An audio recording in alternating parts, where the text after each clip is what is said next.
Welcome to Academic Game Tutorials. In this video, we are going to learn about atom and the structure of atom in brief.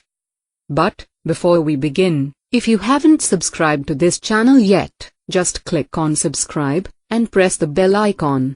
Here, we come up with new videos on different subjects to make the academic studies easier for you. So, into the topic. Atoms. Atom is a Greek word which means indivisible. The Greeks believed that matter can be broken down into very small indivisible particles, called atoms. The Greek philosophers, such as Democritus and John Dalton, put forward the concept of the atom.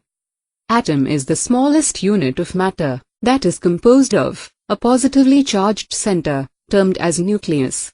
And this central nucleus is surrounded by negatively charged electrons. Even though an atom is the smallest unit of matter, but it retains all the chemical properties of an element.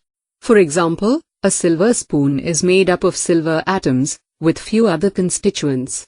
Here, a silver atom obtains its properties from tiny subatomic particles of silver that it is composed of. Now, we'll discuss about the structure of atom. All the matters, either solids, liquids, or gases, are made up of tiny particles, called atoms.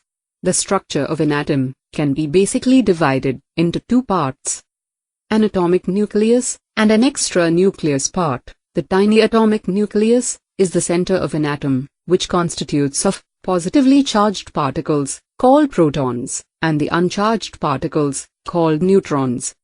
On the other hand, the extra-nucleus part is a much larger region, which is composed of a cloud of negatively charged particles, called electrons. These electrons revolve around the orbit, or center of the nucleus. The attraction between the protons and electrons holds the structure of an atom together. So, this was the basic idea and discussion about atoms and their structures. Next, we will learn about the different atomic models in details. Thank you.